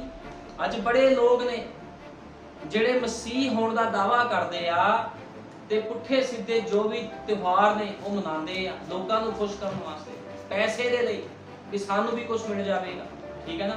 ਤੇ ਬਾਅਦ ਚ ਕੀ ਹੁੰਦਾ ਆ, ਉਹ ਕੋੜ ਨੂੰ ਆਪਣੇ ਉੱਪਰ ਲੈ ਲੈਂਦੇ, ਉਹਨਾਂ ਨੂੰ ਪਤਾ ਹੀ ਨਹੀਂ ਲੱਗਦਾ ਵੀ ਉਹਨਾਂ ਦੇ ਜੀਵਨ ਨੂੰ ਕੋੜ ਲੱਗ ਗਿਆ ਹੈ। ਜੇ ਤੁਸੀਂ ਵਚਨ ਤੋਂ ਬਾਹਰ ਕੋਈ ਕੰਮ ਕਰਦੇ ਹੋ ਤੇ ਤੁਹਾਡਾ ਜੀਵਨ ਕੋੜੀ ਹੋ ਜਾਂਦਾ ਹੈ। ਬਾਈਬਲ ਇਸੇ ਹੀ ਤਰ੍ਹਾਂ ਬਿਆਨ ਕਰਦੀ ਆ, ਤੁਹਾਡਾ ਜੀਵਨ ਕੀ ਹੋ ਜਾਂਦਾ ਆ, ਕੋੜੀ, ਜਦੋਂ ਵਚਨ ਤੋਂ ਬਾਹਰ ਤੁਸੀਂ ਕੋਈ ਕੰਮ ਕਰਦੇ ਆ। ਤੇ ਉਹ ਕੋੜ ਕੀ ਕਰਦਾ ਆ, ਉਹ ਕੋੜ ਕਈਆਂ ਨੂੰ ਇਨਫੈਕਟਡ ਕਰ ਦਿੰਦਾ ਹੈ, ਕਿਉਂਕਿ ਜਿਹੜਾ ਉਸ ਕੋੜੀ ਬੰਦੇ ਦੇ ਨਾਲ ਰਹੇਗਾ ਉਹ ਵੀ ਇਨਫੈਕਟਡ ਹੋ ਜਾਂਦਾ ਹੈ, ਠੀਕ ਹੈ ਨਾ। ਇਸੇ ਤਰ੍ਹਾਂ ਉਹਨੇ ਕਿਹਾ ਤੇਰਾ ਕੋੜ ਤੇਰੀ ਅੰਸ਼ ਨੂੰ ਵੀ ਲੱਗਿਆ ਰਹੇਗਾ। ਉਹਨੇ ਗੇਹਾਜੀ ਨੂੰ ਕਿਹਾ, ਨਬੀ ਨੇ, ਅਲੀਸ਼ਾ ਨਬੀ ਨੇ ਕਿਹਾ, ਠੀਕ ਹੈ ਨਾ, ਕਿਉਂਕਿ ਅਲੀਸ਼ਾ ਨੂੰ ਖੇਡਣਾ ਹੀ ਨਹੀਂ ਆਇਆ ਵੀ ਮੇਰੇ ਮਾਲਕ ਨੇ ਜਦੋਂ ਉਹ ਚੀਜ਼ਾਂ ਨਹੀਂ ਲਈਆਂ, ਉਹ ਧਨ ਦੌਲਤ ਨਹੀਂ ਲਿਆ, ਉਹ ਵਸਤਰ ਨਹੀਂ ਲਏ, ਤੇ ਮੈਨੂੰ ਵੀ ਨਹੀਂ ਲੈਣੇ ਚਾਹੀਦੇ। ਜਾਂ ਆਪਣੇ ਮਾਲਕ ਨੂੰ ਪੁੱਛਦਾ, ਆਪਣੇ ਨਬੀ ਨੂੰ ਪੁੱਛਦਾ ਕਿ ਕੀ ਇਹ ਯੋਗ ਆ। ਲੇਕਿਨ ਉਹਨੇ ਜਦੋਂ ਵਚਨ ਤੋਂ ਬਾਹਰ ਕੰਮ ਕੀਤਾ ਤੇ ਉਹਦੇ ਉੱਪਰ ਕੀ ਆ ਗਿਆ, ਕੋੜ ਆ ਗਿਆ। ਇਸੇ ਤਰ੍ਹਾਂ ਜਦੋਂ ਅੱਜ ਮਸੀਹ ਭੈਣ ਭਾਈ ਵਚਨ ਤੋਂ ਬਾਹਰ ਕੰਮ ਕਰਦੇ ਆ ਤੇ ਆਪਣੇ ਉੱਪਰ ਕੋੜ ਲੈ ਕੇ ਆਉਂਦੇ, ਉਹਨਾਂ ਦੇ ਬਿਜ਼ਨਸ ਦੇ ਉੱਪਰ ਕੋੜ ਪੈ ਜਾਂਦਾ ਹੈ, ਉਹਨਾਂ ਦੇ ਜੀਵਨਾਂ ਦੇ ਵਿੱਚ ਕੋੜ ਪੈ ਜਾਂਦਾ, ਹਰੇਕ ਚੀਜ਼ ਦੇ ਵਿੱਚ ਕੀ ਪੈਂਦਾ, ਕੋੜ ਪੈ ਜਾਂਦਾ ਹੈ। ਤੇ ਫਿਰ ਕਹਿੰਦੇ ਅਸੀਂ ਤਾਂ ਮਸੀਹ। ਜੇ ਤੁਸੀਂ ਮਸੀਹ ਹੋ ਤੇ ਤੁਹਾਡੇ ਜੀਵਨ ਦੇ ਅੰਦਰੋਂ ਮਸੀਹ ਦਾ ਆਤਮਾ ਫਲ ਕਿਉਂ ਨਹੀਂ ਪ੍ਰਗਟ ਕਰਦਾ? ਫਲ ਕੀ ਹੈ? ਫਲ ਇਹੀ ਹੁੰਦਾ ਆ, ਜੇ ਤੁਸੀਂ ਮਸੀਹ ਦੇ ਵਚਨ ਦੇ ਵਿੱਚੋਂ ਤੁਸੀਂ ਦੂਜਿਆਂ ਨੂੰ ਵੀ ਸਮੇਂ ਦਾ ਸੰਦੇਸ਼ ਪ੍ਰਚਾਰ ਕਰੋਗੇ, ਇਹੀ ਫਲ ਹੁੰਦਾ। ਕਿ ਤੁਹਾਡਾ ਇਹੀ ਫਲ ਆ, ਜੇ ਤੁਸੀਂ ਬਚੇ ਹੋ ਤੁਸੀਂ ਹੋਰਨਾਂ ਨੂੰ ਵੀ ਬਚਾਓਗੇ। ਤੁਸੀਂ ਠੰਡੇ ਹੋ ਕੇ ਨਹੀਂ ਬਹਿ ਜਾਓਗੇ ਕਿ ਮੈਂ ਬਚ ਗਿਆ, ਮੈਨੂੰ ਕੀ ਲੋੜ ਆ ਦੂਜੇ ਨੂੰ ਬਚਾਉਣ ਦੀ। ਇਹ ਫਲ ਨਹੀਂ ਹੁੰਦਾ। ਫਲ ਇਹ ਹੁੰਦਾ ਜੇ ਤੁਸੀਂ ਆਪ ਬਚੇ ਹੋ, ਤੁਸੀਂ ਦੂਜੇ ਨੂੰ ਵੀ ਜਾ ਕੇ ਕਹੋਗੇ ਤੇਰੇ ਮੂੰਹ ਤੇ ਗਾਲਤ ਲੱਗੀ, ਉਹਨੂੰ ਸਾਫ਼ ਕਰ। ਸ਼ੀਸ਼ਾ ਵੇ, ਤੇ ਸ਼ੀਸ਼ਾ ਕੀ ਆ? ਸ਼ੀਸ਼ਾ ਖੁਦਾ ਦਾ ਬਚਨ ਆ, ਸ਼ੀਸ਼ਾ ਬਾਈਬਲ। ਜਦੋਂ ਕੋਈ ਬਾਈਬਲ ਪੜ੍ਹਦਾ ਆ ਤੇ ਬਾਈਬਲ ਜੀਵਨ ਜੀਣਾ ਸਿਖਾਉਂਦਾ, ਠੀਕ ਹੈ ਨਾ। ਇਸ ਕਰਕੇ ਜਦੋਂ ਵੀ ਦੌੜਨਾ ਆ ਮਸੀਹ ਲਾਈਨ ਦੇ ਵਿੱਚ ਬੜੇ ਤਰੀਕੇ ਨਾਲ ਦੌੜਨਾ। ਇਸੇ ਤਰ੍ਹਾਂ ਅਸੀਂ ਵੇਖਦੇ ਹਾਂ ਅਨੰਨਿਆ ਅਤੇ ਸ਼ੁੱਧੀਰਾ, ਰਸੂਲਾਂ ਦੇ ਕਰਤੱਵ 5 ਅਧਿਆਏ ਦੇ ਵਿੱਚ ਹਨਨਿਆ ਤੇ ਸ਼ਫੀਰਾ ਵੀ ਦੌੜ ਰਹੇ ਸੀਗੇ, ਬੜੇ ਦਾਨੀ ਬਣ ਕੇ ਦੌੜ ਰਹੇ ਸੀਗੇ। ਲੇਕਿਨ ਜਦੋਂ ਖੁਦਾ ਦਾ ਸੇਵਕ ਪਤਰਸ ਸਾਹਮਣੇ ਆਇਆ, ਉਹ ਕਹਿੰਦਾ ਤੁਸੀਂ ਪਵਿੱਤਰ ਆਤਮਾ ਦੇ ਨਾਲ ਝੂਠ ਬੋਲਿਆ। ਦਾਨ ਤਾਂ ਦੇ ਰਹੇ ਸੀਗੇ ਲੇਕਿਨ ਬੱਜ ਚੜਾ ਰਹੇ ਸੀ। ਖੁਦਾਵੰਦ ਕਦੇ ਬੱਜ ਨਹੀਂ ਲੈਂਦਾ, ਉਹ ਬੱਜ ਜੀਵਨ ਨੂੰ ਵੀ ਇਸਤੇਮਾਲ ਨਹੀਂ ਕਰਦਾ। ਅਜੇ ਲੋਕ ਕਹਿੰਦੇ ਸਾਡਾ ਜੀਵਨ ਖੁਦਾ ਨੂੰ ਸਮਰਪਿਤ ਆ। ਖੁਦਾਵੰਦ ਬੱਜ ਚੀਜ਼ ਨੂੰ ਸਮਰਪਣ ਵਿੱਚ ਨਹੀਂ ਲੈਂਦਾ। ਬੱਜ ਚੀਜ਼ ਤੁਸੀਂ ਖੁਦਾ ਨੂੰ ਚੜਾ ਨਹੀਂ ਸਕਦੇ, ਕਿਉਂਕਿ ਖੁਦਾਵੰਦ ਕਦੇ ਵੀ ਬੱਜ ਨੂੰ ਐਕਸੈਪਟ ਨਹੀਂ ਕਰਦਾ। ਇਹ ਖੁਦਾ ਦਾ ਰੂਲ ਆ। ਜੇ ਤੁਹਾਡਾ ਜੀਵਨ ਵੀ ਬੱਜ ਆ, ਇਹ ਤੁਹਾਡਾ ਜੀਵਨ ਕੋੜੀ ਆ, ਉਹ ਕਦੇ ਵੀ ਤੁਹਾਨੂੰ ਐਕਸੈਪਟ ਨਹੀਂ ਕਰੇਗਾ। ਇਸੇ ਤਰ੍ਹਾਂ ਹਨਨਿਆ ਅਤੇ ਸ਼ਫੀਰਾ ਖੁਦਾ ਨੂੰ ਬੱਜ ਚੜਾ ਰਹੇ ਸੀ। ਪਤਰਸ ਨੂੰ, ਉਹਦੇ ਸੇਵਕ ਨੂੰ, ਜਿਹੜਾ ਕਿ ਪਵਿੱਤਰ ਆਤਮਾ ਦੇ ਨਾਲ ਭਰਿਆ ਹੋਇਆ ਸੀ, ਉਹ ਕਹਿ ਰਹੇ ਸੀਗੇ ਵੀ ਤੂੰ ਸਾਡੇ ਕੋਲ ਦਾਨ ਲੈ ਲੈ। ਉਹ ਕਹਿੰਦਾ ਕੀ ਤੁਸੀਂ ਉਸ ਖੇਤ ਵਿੱਚੋਂ ਆਹੀ ਰੱਖ ਛੱਡਿਆ? ਜਦੋਂ ਤੱਕ ਤੁਹਾਡੇ ਕੋਲ ਸੀ ਤੁਹਾਡਾ ਨਾ ਰਿਹਾ ਵੀ ਤੁਸੀਂ ਪਵਿੱਤਰ ਆਤਮਾ ਨਾਲ ਝੂਠ ਬੋਲੋ। ਤੇ ਉਸੇ ਘੜੀ ਹਨਨਿਆ ਤੇ ਸ਼ਫੀਰਾ ਮਾਰੇ ਗਏ। ਖੇਡਣਾ ਨੂੰ ਉਹਨਾਂ ਦੇ ਵਿੱਚ ਆਇਆ, ਉਹ ਵੀ ਖੇਲ ਖੇਡ ਰਹੇ ਸੀ ਇੱਕ, ਲੇਕਿਨ ਕੀ ਹੋਇਆ? ਹਾਰ ਗਏ, ਡਿੱਗ ਗਏ, ਮਾਰੇ ਗਏ। ਕਿਹਦੇ ਦੁਆਰਾ? ਪਤਰਸ ਦੇ ਦੁਆਰਾ। ਕਿਉਂਕਿ ਜੇ ਤੁਸੀਂ ਖੇਡਣਾ ਨਹੀਂ ਤੁਹਾਨੂੰ ਆਣਾ, ਜੇ ਤੁਸੀਂ ਮਸੀਹ ਲਾਈਨ ਤੇ ਸਹੀ ਜੀਵਨ ਨਹੀਂ ਬਤੀਤ ਕਰ ਰਹੇ, ਤਾਂ ਕਿਤੇ ਨਾ ਕਿਤੇ ਤੁਹਾਨੂੰ ਉਹਦਾ ਖਮਿਆਜਾ ਭੁਗਤਣਾ ਹੀ ਪਵੇਗਾ। ਠੀਕ ਹੈ ਨਾ? ਇਸੇ ਤਰ੍ਹਾਂ ਅਸੀਂ ਬਾਈਬਲ ਵਿੱਚ ਦੇਖਦੇ ਹਾਂ ਸੈਮਸਨ ਦੇ ਕੋਲ ਬੜੀ ਪਾਵਰ ਸੀਗੀ। ਬਾਈਬਲ ਬਿਆਨ ਕਰਦੀ ਹੈ ਸੈਮਸਨ ਯੋਧਾ ਸੀਗਾ, ਲੇਕਿਨ ਬਾਈਬਲ ਦੇ ਵਿੱਚ ਹਮੇਸ਼ਾ ਉਹਦੇ ਲੋਕਾਂ ਨੂੰ ਮਨਾ ਕੀਤਾ ਗਿਆ ਸੀ, ਗੈਰ ਔਰਤਾਂ ਨੂੰ ਤੁਸੀਂ ਛੂਹ ਨਹੀਂ ਸਕਦੇ, ਟੱਚ ਨਹੀਂ ਕਰਨਾ। ਲੇਕਿਨ ਇੱਥੇ ਸੈਮਸਨ ਕੀ ਸੀਗਾ? ਸੈਮਸਨ ਦਲੀਲਾ ਦੇ ਮਗਰ ਪਿਆ, ਜੋ ਕਿ ਇੱਕ ਮੂਰਤੀ ਪੂਜਕ ਔਰਤ ਸੀ। ਜਦੋਂ ਉਹਦੇ ਮਗਰ ਪਿਆ ਤੇ ਇਸੇ ਹੀ ਸੈਮਸਨ ਨੂੰ ਕੀ ਹੋਇਆ? ਆਪਣੀ ਜਾਨ ਨੂੰ ਗਵਾਉਣਾ ਪਿਆ। ਪਹਿਲਾਂ ਉਹਦੀ ਅੱਖਾਂ ਕੱਢ ਦਿੱਤੀਆਂ, ਆਪਣੀ ਜਾਨ ਨੂੰ ਗਵਾਉਣਾ ਪੈ ਗਿਆ। ਕਿਉਂ? ਕਿਉਂਕਿ ਇਹ ਵੀ ਖੇਡ ਰਿਹਾ ਸੀਗਾ ਲੇਕਿਨ ਨੀਚੇ ਗਿਰ ਗਿਆ। ਮੈਂ ਤੁਹਾਨੂੰ ਦੱਸਣਾ ਚਾਹੁੰਦਾ ਬਾਈਬਲ ਦੇ ਵਿੱਚ ਬੜੇ ਯੋਧੇ ਆ ਜਿਹੜੇ ਗਿਰ ਗਏ। ਕਿਉਂ ਗਿਰੇ? ਕਿਉਂਕਿ ਜਦੋਂ ਤੁਸੀਂ ਬਾਈਬਲ ਦੇ ਰੂਲ ਰੈਗੂਲੇਸ਼ਨ ਤੋਂ ਬਾਹਰ ਜਾਓਗੇ, ਬਾਈਬਲ 'ਚ ਕਿਉਂ ਲਿਖਿਆ ਹੈ ਕਿ ਤੁਸੀਂ ਗੈਰ ਜਾਤਾਂ ਦੇ ਵਿੱਚ ਵਿਆਹ ਨਹੀਂ ਕਰਵਾਉਣਾ। ਜਦੋਂ ਵਿਆਹ ਕਰਵਾਇਆ, ਠੀਕ ਹੈ ਨਾ, ਜਾਂ ਇਹਨੇ ਉਸ ਨਾਲ ਪ੍ਰੀਤ ਲਾਣੀ ਚਾਹੀ ਤੇ ਕੀ ਹੋਇਆ? ਉਸ ਪ੍ਰੀਤ ਨੇ ਹੀ ਇਹਨੂੰ ਮੌਤ ਦੇ ਮੂੰਹ ਦੇ ਵਿੱਚ ਪਹੁੰਚਾ ਦਿੱਤਾ। ਤੇ ਸੈਮਸਨ ਕੀ ਹੋਇਆ? ਜਿਹਦੀ ਅੱਖਾਂ ਕੱਢ ਦਿੱਤੀਆਂ ਗਈਆਂ ਸੀ, ਉਹ ਮਾਰਿਆ ਗਿਆ। ਕਿਉਂ ਮਾਰਿਆ ਗਿਆ? ਕਿਉਂਕਿ ਬਾਈਬਲ ਦੇ ਅਨੁਸਾਰ, ਵਚਨ ਦੇ ਅਨੁਸਾਰ ਉਹਨੇ ਜੀਵਨ ਨਹੀਂ ਸੀ ਬਤੀਤ ਕੀਤਾ, ਉਹਨੇ ਖੁਦਾ ਦੀ ਅਣਆਗਿਆਕਾਰੀ ਕੀਤੀ। ਲੇਕਿਨ ਫਿਰ ਵੀ ਖੁਦਾ ਨੇ ਉੱਤੇ ਕਿਰਪਾ ਕੀਤੀ ਸੀ। ਉਹ ਕਹਿੰਦਾ ਸੀ ਪ੍ਰਭੂ ਇੱਕ ਵਾਰ ਫਿਰ ਉਹੀ ਬਲ ਮੈਨੂੰ ਦੇ। ਤੇ ਖੁਦਾ ਕੋ ਉਹੀ ਬਲ ਉਹਨੇ ਪ੍ਰਾਪਤ ਕਰਕੇ ਕਿਹਾ ਪ੍ਰਭੂ ਜੀ ਇਹਨਾਂ ਲੋਕਾਂ ਦੇ ਨਾਲ ਮੇਰੀ ਵੀ ਜਾਨ ਜਾਵੇ। ਕਿਉਂਕਿ ਜਿਹੜੇ ਮਕਾਨ ਦੇ ਉੱਪਰ ਉਹ ਸਾਰੇ ਲੋਕ ਬੈਠੇ ਸੀਗੇ, ਉਹ ਦੋ ਥੰਬਾਂ ਤੇ ਟਿਕੇ ਹੋਏ ਸੀ। ਜਦੋਂ ਸੈਮਸਨ ਨੇ ਦੋਨੋਂ ਥੰਬਾਂ ਨੂੰ ਖਿੱਚਿਆ ਤੇ ਉਦੋਂ ਕੀ ਹੋਇਆ? ਉਹ ਸਾਰੇ ਮਾਰੇ ਗਏ ਤੇ ਸੈਮਸਨ ਵੀ ਮਾਰਿਆ ਗਿਆ। ਇਸ ਕਰਕੇ ਅਸੀਂ ਬਾਈਬਲ 'ਚ ਦੇਖਦੇ ਹਾਂ ਬਹੁਤ ਲੋਕ ਆ ਜਿਹੜੇ ਗਿਰ ਗਏ। ਠੀਕ ਹੈ ਨਾ? ਅੱਜ ਲੋਕ ਕਹਿੰਦੇ ਅਸੀਂ ਵੀ ਡਿੱਗ ਸਕਦੇ। ਤੁਸੀਂ ਖੜੇ ਹੀ ਕਦੋਂ ਹੋ ਜੋ ਤੁਸੀਂ ਡਿੱਗਣ ਦੀ ਗੱਲ ਕਰਦੇ ਹੋ? ਲੋਕ ਅੱਜ ਮਸੀਹ ਦੇ ਵਿੱਚ ਹਲੇ ਸਹੀ ਤਰੀਕੇ ਨਾਲ ਖੜੇ ਹੀ ਨਹੀਂ ਤੇ ਕਹਿੰਦੇ ਅਸੀਂ ਡਿੱਗ ਨਹੀਂ ਸਕਦੇ। ਜਿਹੜੇ ਚੰਗੇ ਭਲੇ ਖੜੇ ਸੀ ਉਹ ਵੀ ਡਿੱਗ ਗਏ। ਕਿਉਂਕਿ ਜੇ ਤੁਹਾਨੂੰ ਦੌੜਨਾ ਨਹੀਂ ਆਂਦਾ, ਚੱਲਣਾ ਨਹੀਂ ਆਂਦਾ ਸਹੀ ਤਰੀਕੇ ਨਾਲ, ਤੇ ਤੁਸੀਂ ਕਿਤੇ ਵੀ ਜਾ ਕੇ ਸ਼ੈਤਾਨ ਤੁਹਾਨੂੰ ਸਿੱਟ ਸਕਦਾ ਆ, ਮਾਰ ਸਕਦਾ ਆ। ਠੀਕ ਹੈ ਨਾ? ਇਸ ਕਰਕੇ ਬਾਈਬਲ ਦੇ ਅਨੁਸਾਰ ਤੁਹਾਡਾ ਜੀਵਨ ਹੋਵੇ। ਤੁਹਾਨੂੰ ਪਤਾ ਹੋਣਾ ਚਾਹੀਦਾ ਆ ਸ਼ੈਤਾਨ ਨੂੰ ਤੁਸੀਂ ਕਿੱਦਾਂ ਹਰਾ ਸਕਦੇ ਹੋ। ਜੇ ਤੁਸੀਂ ਬਾਈਬਲ ਨਹੀਂ ਪੜ੍ਹਦੇ, ਸੰਦੇਸ਼ਾਂ ਦੇ ਉੱਪਰ ਚੰਗੀ ਤਰ੍ਹਾਂ ਗੌਰ ਨਹੀਂ ਕਰਦੇ, ਤੁਹਾਨੂੰ ਕਦੇ ਵੀ ਪਤਾ ਨਹੀਂ ਲੱਗੇਗਾ। ਕਿਉਂਕਿ ਜੇ ਕਿਸ ਨੂੰ ਹਰਾਣਾ ਹੁੰਦਾ ਆ ਤੇ ਉਹਦੇ ਬਾਰੇ ਵੀ ਜਾਣਨਾ ਜ਼ਰੂਰੀ ਆ ਵੀ ਇਹ ਹਾਰੇਗਾ ਕਿੱਦਾਂ। ਮੰਨ ਲਓ ਤੁਸੀਂ ਕਿਸੇ ਦੁਸ਼ਮਣ ਨੂੰ ਹਰਾਣਾ ਆ, ਦੇਸ਼ਾਂ ਦੀ ਲੜਾਈ ਹੁੰਦੀ ਆ, ਇੱਕ ਦੇਸ਼ ਦੇ ਜਿਹੜੇ ਖੂਫੀਆ ਏਜੰਸੀ ਵਾਲੇ ਹੁੰਦੇ ਆ ਦੂਜੇ ਦੇਸ਼ ਦੀ ਖੂਫੀਆ ਏਜੰਸੀ ਚੈੱਕ ਕਰਦੇ ਆ, ਜਾਂ ਉੱਥੇ ਤੇ ਜਾ ਕੇ ਹਥਿਆਰਾਂ ਨੂੰ ਆਪਣੇ ਜਸੂਸਾਂ ਨੂੰ ਭੇਜ ਕੇ ਚੈੱਕ ਕਰਦੇ ਆ ਵੀ ਕਿਹੜਾ ਹਥਿਆਰ ਇਹਨਾਂ ਦੇ ਕੋਲ ਆ, ਉਸ ਤੋਂ ਉੱਤਮ ਹਥਿਆਰ ਅਸੀਂ ਬਣਾ ਕੇ ਇਹਨਾਂ ਨੂੰ ਮਾਰਾਂਗੇ। ਠੀਕ ਹੈ? ਕਿਉਂਕਿ ਜੇ ਕਿਸ ਨੂੰ ਹਰਾਣਾ ਉਸ ਤੋਂ ਪਾਵਰ ਡਬਲ ਚਾਹੀਦੀ ਆ, ਉਹਦੇ ਬਾਰੇ ਜਾਣਨਾ ਜ਼ਰੂਰੀ ਹੁੰਦਾ ਜਿਹਨੂੰ ਹਰਾਣਾ ਆ। ਜੇ ਤੁਸੀਂ ਸ਼ੈਤਾਨ ਨੂੰ ਹਰਾਣਾ ਆ ਤੇ ਸ਼ੈਤਾਨ ਦੇ ਬਾਰੇ ਵੀ ਤੁਹਾਨੂੰ ਪਤਾ ਹੋਣਾ ਚਾਹੀਦਾ ਆ ਵੀ ਸ਼ੈਤਾਨ ਹਾਰਦਾ ਕਿਹੜੀ ਚੀਜ਼ ਤੋਂ ਆ, ਡਰਦਾ ਕਿਹੜੀ ਚੀਜ਼ ਤੋਂ। ਠੀਕ ਹੈ ਨਾ? ਤੇ ਸ਼ੈਤਾਨ ਹਮੇਸ਼ਾ ਹੀ ਵਚਨ ਤੋਂ ਡਰਦਾ ਹੈ, ਉਹ ਪਵਿੱਤਰਤਾ ਹੀ ਤੋਂ ਡਰਦਾ ਹੈ। ਠੀਕ ਹੈ ਨਾ। ਸ਼ੈਤਾਨ ਹਮੇਸ਼ਾ ਪਵਿੱਤਰਤਾ ਹੀ ਤੋਂ ਚੰਗੇ ਕਰੈਕਟਰ ਤੋਂ ਡਰਦਾ ਹੈ, ਠੀਕ ਹੈ। ਜੇ ਤੁਹਾਨੂੰ ਪਤਾ ਹੀ ਨਹੀਂ ਹੋਵੇਗਾ ਉਹਨੂੰ ਹਰਾਣਾ ਕੀਤਾ, ਤੁਸੀਂ ਕਦੇ ਵੀ ਉਹਨੂੰ ਹਰਾ ਨਹੀਂ ਸਕਦੇ, ਠੀਕ ਹੈ। ਇਸੇ ਤਰ੍ਹਾਂ ਸੈਮਸਨ ਡਿੱਗ ਗਿਆ ਤੇ ਉਹਨੇ ਦੂਜੀਆਂ ਔਰਤਾਂ ਨਾਲ ਕੀ ਕੀਤਾ, ਵਿਆਹ ਜਦੋਂ ਉਹਨੇ ਕਰਵਾਇਆ ਦੂਜੀਆਂ ਔਰਤਾਂ ਦੇ ਪਿੱਛੇ ਪਿਆ ਤੇ ਉਹ ਡਿੱਗ ਗਿਆ। ਇਸੇ ਤਰ੍ਹਾਂ ਅਸੀਂ ਵੇਖਦੇ ਹਾਂ ਦੂਜਾ ਸੈਮੂਅਲ 12 ਦੀ 1, ਦੂਜਾ ਸੈਮੂਅਲ 12 ਦੀ 1।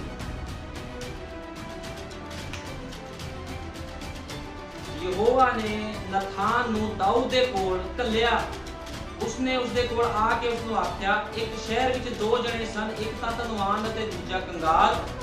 ਉਹ ਧਨਵਾਨ ਕੋਲ ਢੇਰ ਸਾਰੇ ਇੱਜੜ ਅਤੇ ਬੱਗ ਸਨ, ਪਰ ਉਸ ਕੰਗਾਲ ਕੋਲ ਭੇਡਾਂ ਦਾ ਇੱਕ ਲੇਲੀ ਅਤੇ ਖੂਨੋਂ ਕੁਝ ਹੋਰ ਨਹੀਂ ਸੀ। ਉਸ ਨੂੰ ਉਸਨੇ ਮੁੱਲ ਲਿਆ ਸੀ ਅਤੇ ਪਾਲਿਆ ਸੀ ਅਤੇ ਉਸਦੇ ਬਾਲਕਾਂ ਦੇ ਕੋਲ ਵਧੀ। ਹੁਣ ਇੱਥੇ ਅਸੀਂ ਦੇਖਦੇ ਹਾਂ, ਜੇ ਤੁਸੀਂ ਬਾਅਦ ਪੜ੍ਹ ਸਕਦੇ ਹੋ, ਦੂਜਾ ਸੈਮੂਅਲ 12 ਚੈਪਟਰ ਨੂੰ ਪੜ੍ਹ ਸਕਦੇ ਹੋ। ਇਹਦੇ ਵਿੱਚ ਲਿਖਿਆ ਆ ਦਾਊਦ ਜਿਹੜਾ ਕੀ ਰਾਜਾ ਸੀਗਾ, ਦਾਊਦ ਆਪਣੇ ਮਹਿਲ ਉੱਪਰ ਕੀ ਸੀ, ਟਹਿਲ ਰਿਹਾ ਸੀਗਾ। ਦਾਊਦ ਆਪਣੇ ਮਹਿਲ ਉੱਪਰ ਟਹਿਲ ਰਿਹਾ ਸੀ। ਉਹਨੇ ਟਹਿਲਦੇ ਇੱਕ ਔਰਤ ਨੂੰ ਵੇਖਿਆ ਜਿਹੜੀ ਨਹਾ ਰਹੀ ਸੀ। ਇੱਕ ਨਹਾਉਂਦੀ ਹੋਈ ਔਰਤ ਨੂੰ ਵੇਖਿਆ। ਉਹ ਕੌਣ ਸੀ? ਉਹਦੇ ਹੀ ਸਿਪਾਹੀ ਦੀ ਪਤਨੀ ਜਿਹੜਾ ਯੁੱਧ ਲੜ ਰਿਹਾ ਸੀਗਾ, ਉਹਦੀ ਸਿਪਾਹੀ ਦੀ ਪਤਨੀ ਸੀ, ਉਜੀਆ ਦੀ ਪਤਨੀ ਸੀਗੀ, ਠੀਕ ਹੈ ਨਾ। ਤੇ ਇਹਨੇ ਕੀ ਕੀਤਾ ਸੀ, ਦਾਊਦ ਨੇ ਉਜੀਆ ਨੂੰ ਕੀ ਕੀਤਾ ਸੀਗਾ, ਜੰਗ ਦੇ ਵਿੱਚ ਫਰੰਟ ਤੇ ਭੇਜ ਕੇ ਮਰਵਾ ਦਿੱਤਾ ਸੀ। ਤੇ ਇਸ ਕਰਕੇ ਖੁਦਾ ਇਸ ਗੱਲ ਨੂੰ ਵੇਖ ਕੇ ਨਾਰਾਜ਼ ਹੋਇਆ ਤੇ ਉਹਨੇ ਆਪਣੇ ਨਬੀ ਨਥਾਨ ਨੂੰ ਭੇਜਿਆ ਦਾਊਦ ਦੇ ਕੋਲ ਭੇਜਿਆ। ਤਦ ਨਥਾਨ ਨੇ ਦਾਊਦ ਨੂੰ ਆਖਿਆ, ਉਹ ਮਨੁੱਖ ਤੂੰ ਹੀ ਹੈ ਜਿਹਨੇ ਇਹ ਗਲਤ ਕੰਮ ਕੀਤਾ। ਯਹੋਵਾ ਇਸਰਾਇਲ ਦੇ ਪਰਮੇਸ਼ਵਰ ਨੇ ਇਹੋ ਆਖਿਆ ਹੈ ਕਿ ਮੈਂ ਤੈਨੂੰ ਮਸਾ ਕੀਤਾ, ਤੂੰ ਇਸਰਾਇਲ ਉੱਤੇ ਰਾਜ ਕਰਿਆ ਤੇ ਮੈਂ ਤੈਨੂੰ ਸ਼ਾਉਲ ਦੇ ਹੱਥੋਂ ਛੁਡਾਇਆ। ਮੈਂ ਤੇਰੇ ਮਾਲਕ ਦੇ ਘਰ ਤੈਨੂੰ ਦਿੱਤਾ, ਮੈਂ ਤੇਰੇ ਮਾਲਕ ਦੀ ਰਾਣੀਆਂ ਵੀ ਤੈਨੂੰ ਦਿੱਤੀਆਂ, ਤੂੰ ਤਾਂ ਵੀ ਇਹ ਕੰਮ ਕੀਤਾ। ਕਹਿੰਦਾ ਮੈਂ ਤੈਨੂੰ ਸਭ ਕੁਝ ਦਿੱਤਾ, ਫਿਰ ਵੀ ਤੂੰ ਇਹ ਕੰਮ ਕਿਉਂ ਕੀਤਾ। ਇੱਕ ਨਹਾਉਂਦੀ ਹੋਈ ਔਰਤ ਨੂੰ ਵੇਖ ਕੇ ਉਹਦੇ ਨਾਲ ਉਹਨੇ ਵਿਆਹ ਕਰਵਾਇਆ, ਉਹਦੇ ਪਤੀ ਨੂੰ ਮਰਵਾ ਕੇ, ਠੀਕ ਹੈ ਨਾ। ਇਹ ਸਭ ਕੀ ਹੋਇਆ, ਬੜਾ ਹੀ ਗਲਤ ਕੰਮ ਹੋਇਆ। ਸੋ ਤੈਂ ਯਹੋਵਾ ਦੀ ਆਗਿਆ ਨੂੰ ਤੁੱਛ ਜਾਣ ਕੇ ਉਸਦੇ ਅੱਗੇ ਕਾਹਨੂੰ ਬੁਰਾਈ ਕੀਤੀ, ਕਿਉਂ ਜੋ ਤੂੰ ਹਿੱਤੀ ਉਰਿਆ ਦੀ ਪਤਨੀ ਨੂੰ ਤਲਵਾਰ ਨਾਲ ਵਢਵਾਇਆ, ਹਿੱਤੀ ਉਰਿਆ ਨੂੰ ਤਲਵਾਰ ਨਾਲ ਵਢਵਾਇਆ ਤੇ ਉਸਦੀ ਪਤਨੀ ਨੂੰ ਲੈ ਕੇ ਆਪਣੀ ਪਤਨੀ ਬਣਾਇਆ, ਔਰ ਉਸ ਨੂੰ ਅਮੋਨੀਆ ਦੀ ਤਲਵਾਰ ਨਾਲ ਵਢਾ ਸੁੱਟਿਆ। ਅਮੋਨੀਆ ਦੀ ਤਲਵਾਰ ਦੇ ਨਾਲ, ਅਮੋਨੀ ਸੈਨਾ ਦੀ ਤਲਵਾਰ, ਜਿਹੜੇ ਅਮੋਨੀ ਸੀਗੇ ਉਹਨਾਂ ਦੀ ਤਲਵਾਰ ਦੇ ਨਾਲ ਹਿੱਤੀ ਉਰਿਆ ਨੂੰ ਕੀ ਕੀਤਾ, ਵਢਵਾ ਸੁੱਟਿਆ। ਕਿਉਂਕਿ ਹਿੱਤੀ ਉਰਿਆ ਦੀ ਪਤਨੀ ਨੂੰ ਉਹਨੇ ਆਪਣੀ ਪਤਨੀ ਬਣਾ ਲਿਆ ਸੀ। ਹੁਣ ਇਹ ਕੀ ਸੀਗਾ? ਹੁਣ ਅਸੀਂ ਬਾਈਬਲ 'ਚ ਦੇਖਦੇ ਵੱਡੇ ਜਿਹੜੇ ਸੂਰਮੇ ਸੀਗੇ ਉਹ ਵੀ ਡਿੱਗ ਗਏ। ਜਦੋਂ ਉਹ ਬਾਈਬਲ ਦੇ ਰੂਲ ਰੈਗੂਲੇਸ਼ਨ ਤੋਂ ਬਾਹਰ ਗਏ ਉਹ ਵੀ ਡਿੱਗੇ ਤੇ ਖੁਦਾ ਨੇ ਉਹਨਾਂ ਨੂੰ ਵੀ ਨਹੀਂ ਬਖਸ਼ਿਆ। ਤੇ ਅੱਜ ਦੇ ਲੋਕ ਕੀ ਹੈ ਜਿਹੜੇ ਕਹਿੰਦੇ ਆ ਕਿ ਅਸੀਂ ਬੜੇ ਹੀ ਆਦਮੀ ਹਾਂ, ਅਸੀਂ ਚੱਲ ਰਹੇ ਹਾਂ, ਅਸੀਂ ਦੌੜ ਰਹੇ ਹਾਂ, ਪਰਮੇਸ਼ਵਰ ਸਾਨੂੰ ਮਾਰ ਨਹੀਂ ਲੱਗਾ। ਪਰਮੇਸ਼ਵਰ ਕਿਸ ਨੂੰ ਨਹੀਂ ਮਾਰਦਾ। ਪਰਮੇਸ਼ਵਰ ਨੇ ਅਲੀਸ਼ਾ ਨੇ ਆਪਣੇ ਚੇਲੇ ਨੂੰ ਮਾਰਿਆ ਨਹੀਂ ਸੀ, ਸ਼ਰਾਬ ਕੋੜ ਉਹਦੇ ਉੱਪਰ ਆ ਗਿਆ ਸੀ। ਅੱਜ ਵੀ ਲੋਕਾਂ ਦੇ ਜੀਵਨ ਕੋੜੀ ਹੁੰਦੇ ਜਾ ਰਹੇ ਆ ਕਿਉਂਕਿ ਲੋਕਾਂ ਨੂੰ ਜੀਵਨ ਹੀ ਜੀਣਾ ਨਹੀਂ ਆ ਰਿਹਾ, ਬਿਮਸੀ ਜੀਵਨ ਜੀਣਾ ਨਹੀਂ ਆ ਰਿਹਾ। ਉਹਨਾਂ ਨੂੰ ਖਾੜੇ ਦੇ ਵਿੱਚ ਤਾਂ ਲੋਕ ਵੜ ਜਾਂਦੇ ਆ, ਮਸੀਹ ਦਾ ਬੜਾ ਬਦਲਣ ਦਾ ਬਹੁਤ ਲੋਕਾਂ ਨੂੰ ਸ਼ੌਕ ਲੱਗ ਜਾਂਦਾ ਕਿ ਅਸੀਂ ਮਸੀਹ ਬਣ ਜਾਈਏ, ਲੇਕਿਨ ਜਦੋਂ ਜੀਵਨ ਜੀਣ ਦੀ ਵਾਰੀ ਆਉਂਦੀ ਆ ਫਿਰ ਲੋਕੀ ਭੱਜਣਾ ਸ਼ੁਰੂ ਕਰਦੇ। ਕਿਉਂਕਿ ਮਸੀਹ ਲਾਈਨ ਕੀ ਆ? ਮਸੀਹ ਲਾਈਨ ਉਹ ਲਾਈਨ ਆ ਜਿਹਦੇ ਵਿੱਚ ਤੁਹਾਨੂੰ ਆਪਣੀਆਂ ਖੁਆਇਸ਼ਾਂ, ਆਪਣੇ ਰਿਸ਼ਤੇਦਾਰ, ਆਪਣੇ ਸਗੇ ਸੰਬੰਧੀ ਹਰੇਕ ਚੀਜ਼ ਦਾ ਤਿਆਗ ਕਰਨਾ ਹੋਵੇਗਾ ਤੇ ਵਚਨ ਨੂੰ ਪਹਿਲ ਦੇਣੀ ਪਵੇਗੀ। ਯਿਸੂ ਮਸੀਹ ਨੇ ਕਿਹਾ, ਜੇ ਕੋਈ ਮੇਰੇ ਪਿੱਛੇ ਆਣਾ ਚਾਹਵੇ ਆਪਣੇ ਆਪ ਦਾ ਇਨਕਾਰ ਕਰੇ ਤੇ ਆਪਣੀ ਕਰੂਸ ਚੁੱਕ ਕੇ ਮੇਰੇ ਪਿੱਛੇ ਆਵੇ। ਆ ਮਸੀਹ ਲਾਈਨ ਤੇ ਕਾਇਦੇ ਮੁਜਬ ਹੀ ਖੇਡਣਾ ਪਵੇਗਾ। ਜੇ ਤੁਸੀਂ ਕਾਇਦੇ ਤੋਂ ਬਾਹਰ ਜਾ ਕੇ ਖੇਡਦੇ ਹੋ ਤੇ ਕੋਈ ਇਨਾਮ ਨਹੀਂ, ਭੱਜੀ ਜਾਓ, ਦੌੜੀ ਜਾਓ, ਆਪਣੇ ਹੀ ਦੌੜ ਦੜਾਈ ਜਾਓ, ਆਪਣੇ ਘੋੜੇ ਦੜਾਈ ਜਾਓ, ਕੁਝ ਵੀ ਪ੍ਰਾਪਤ ਨਹੀਂ ਹੋਵੇਗਾ। ਜੇ ਰੈਪਚਰ ਨੂੰ ਪ੍ਰਾਪਤ ਕਰਨਾ ਆ, ਮੁਕਟ ਪ੍ਰਾਪਤ ਕਰਨਾ, ਅਨੰਤ ਜੀਵਨ ਚਾਹੀਦਾ ਆ, ਤੇ ਤੁਹਾਨੂੰ ਬਾਈਬਲ ਦੇ ਅਨੁਸਾਰ ਹੀ ਦੌੜਨਾ ਪਵੇਗਾ। ਕਿਉਂਕਿ ਸੰਤ ਪੌਲਸ ਵੀ ਦੌੜਦਾ ਸੀਗਾ, ਸੰਤ ਪੌਲਸ ਵੀ ਦੌੜਦਾ ਸੀ ਤੇ ਉਹ ਕਹਿੰਦਾ ਸੀ ਮੈਂ ਆਪਣੇ ਸਰੀਰ ਨੂੰ ਰੋਜ਼ ਮਾਰਦਾ ਤੇ ਕੁੱਟਦਾ ਆ, ਆਪਣੇ ਸਰੀਰ ਨੂੰ ਰੋਜ਼ ਮਾਰਦਾ ਆ। ਠੀਕ ਹੈ ਨਾ? ਕਸ ਤੋਂ, ਕਿਹੜੀ ਚੀਜ਼ਾਂ ਤੋਂ ਮਾਰਦਾ ਸੀਗਾ? ਉਹ ਸੰਸਾਰਿਕ ਚੀਜ਼ਾਂ ਤੋਂ, ਵਿਲਾਸ਼ਾ ਤੋਂ, ਹਰੇਕ ਚੀਜ਼ ਤੋਂ ਆਪਣੇ ਆਪ ਨੂੰ ਪਰੇ ਰੱਖਦਾ ਸੀਗਾ। ਠੀਕ ਹੈ ਨਾ? ਉਹ ਵਚਨ ਨੂੰ ਪਹਿਲ ਦਿੰਦਾ ਸੀਗਾ, ਵਚਨ ਨੂੰ ਪਹਿਲ ਦੇਣੀ ਹੈ। ਜੇ ਤੁਸੀਂ ਜਿੱਤਣਾ ਚਾਹੁੰਦੇ ਹੋ, ਪ੍ਰਭੂ ਯਿਸੂ ਮਸੀਹ ਦਾ ਸਾਰਿਆਂ ਨੂੰ ਬਰਕਤ ਦੇਵੇ। ਆਓ ਪ੍ਰਾਰਥਨਾ ਕਰਦੇ ਹਾਂ। ਹਾਲੇਲੂਇਆ। ਧੰਨਵਾਦ ਪਿਆਰੇ ਪ੍ਰਭੂ ਯਿਸੂ ਮਸੀਹ, ਤੇਰਾ ਬਹੁਤ ਧੰਨਵਾਦ ਕਰਦਾ ਹਾਂ ਇਹ ਛੋਟੇ ਸੰਦੇਸ਼ ਦੇ ਲਈ ਖੁਦਾਵੰਦ ਦਾ ਪ੍ਰਭੂ ਜੀ। ਕਿਉਂਕਿ ਮੇਰੇ ਮਹਾਨ ਪਿਤਾ, ਜੇ ਕੋਈ ਵੀ ਦੌੜਦਾ ਆ ਖੁਦਾਵੰਦ, ਤੇ ਪ੍ਰਭੂ ਯਿਸੂ ਮਸੀਹ ਜੇ ਉਹ ਜਿੱਤ ਨੂੰ ਪ੍ਰਾਪਤ ਨਹੀਂ ਕਰਦਾ, ਜੇ ਜਿੱਤਦਾ ਨਹੀਂ ਹੈ ਤਾਂ ਉਸ ਨੂੰ ਕੋਈ ਇਨਾਮ ਨਹੀਂ ਮਿਲੇਗਾ ਖੁਦਾਵੰਦ। ਸੱਚਮੁੱਚ ਮੇਰੇ ਮਹਾਨ ਪਿਤਾ, ਕਿਉਂਕਿ ਦੌੜਦੇ ਤਾਂ ਬਹੁਤ ਹਨ ਲੇਕਿਨ ਇਨਾਮ ਇੱਕੋ ਹੀ ਲੈ ਜਾਂਦਾ ਹੈ। ਸੱਚਮੁੱਚ ਮੇਰੇ ਮਹਾਨ ਪਿਤਾ, ਮੈਂ ਵਿਸ਼ਵਾਸ ਕਰਦਾ ਅੱਜ ਬਹੁਤ ਸੰਸਾਰ ਪ੍ਰਭੂ ਜੀ ਦੌੜ ਰਿਹਾ ਹੈ, ਮਿਸ਼ਨਾਂ ਜਥੇਬੰਦੀਆਂ ਵੀ ਦੌੜ ਰਹੀਆਂ ਹਨ ਖੁਦਾਵੰਦਾ, ਲੇਕਿਨ ਇਨਾਮ ਸਿਰਫ ਤੇ ਸਿਰਫ ਤੇਰੀ ਦੁਲਹਨ ਲੈ ਕੇ ਜਾਵੇਗੀ। ਕਿਉਂਕਿ ਪ੍ਰਭੂ ਯਿਸੂ ਮਸੀਹ ਇਹ ਬਾਈਬਲ ਦੁਲਹਨ ਦੇ ਲਈ ਦਿੱਤੀ ਗਈ ਹੈ ਖੁਦਾਵੰਦਾ। ਇਸ ਜਗਤ ਦੇ ਵਿੱਚ ਖੁਦਾਵੰਦ ਪ੍ਰਭੂ ਜੀ ਤੂੰ ਸਿਰਫ ਆਪਣੀ ਦੁਲਹਨ ਦੇ ਲਈ ਆਇਆ ਹੈ ਖੁਦਾਵੰਦ। ਤੇ ਮੇਰੇ ਮਹਾਨ ਪਿਤਾ, ਮੈਂ ਵਿਸ਼ਵਾਸ ਕਰਦਾ ਤੂੰ ਬਹੁਤ ਜਲਦੀ ਆ ਰਿਹਾ ਹੈ ਆਪਣੀ ਪਵਿੱਤਰ ਲਾੜੀ ਨੂੰ, ਆਪਣੀ ਪਵਿੱਤਰ ਦੁਲਹਨ ਨੂੰ ਲੈਣ ਵਾਸਤੇ ਖੁਦਾਵੰਦ। ਤੂੰ ਵੱਡੀ ਦਇਆ ਕਰ, ਕਿਰਪਾ ਕਰ। ਜਿੱਦ ਤੱਕ ਤੂੰ ਨਹੀਂ ਆਂਦਾ ਪ੍ਰਭੂ ਜੀ, ਅਸੀਂ ਇਸੇ ਤਰ੍ਹਾਂ ਹੀ ਖੁਦਾਵੰਦ ਵਿਸ਼ਵਾਸ ਦੇ ਨਾਲ ਖੁਦਾਵੰਦ ਤੇਰੀ ਮਹਿਮਾ ਤੇ ਵਡਿਆਈ ਕਰਦੇ ਜਾਈਏ, ਤੇਰੇ ਵਚਨ ਨੂੰ ਪਹਿਲ ਦਿੰਦੇ ਜਾਈਏ ਖੁਦਾਵੰਦ, ਤੇਰੇ ਵਚਨ ਦੇ ਅਨੁਸਾਰ ਜੀਵਨ ਬਤੀਤ ਕਰਦੇ ਜਾਈਏ। ਦਇਆ ਕਰ, ਕਿਰਪਾ ਕਰ ਖੁਦਾਵੰਦ। ਜਿੰਨੇ ਭੈਣ ਭਾਈ ਸਥਾਨ 'ਚ ਬੈਠੇ ਹਨ, ਸਭਨਾਂ ਨੂੰ ਆਸ਼ੀਸ਼ ਔਰ ਬਰਕਤ ਦੇਣੀ ਹੈ, ਦਇਆ ਕਰਨੀ ਹੈ, ਕਿਰਪਾ ਕਰਨੀ ਹੈ। ਤੇਰੇ ਸਾਮਰਥੀ ਨਾਮ ਪ੍ਰਭੂ ਯਿਸੂ ਮਸੀਹ ਦੇ ਵਿੱਚ ਮੰਗਦੇ ਹਾਂ, ਆਮੀਨ। ਹਾਲੇਲੂਇਆ।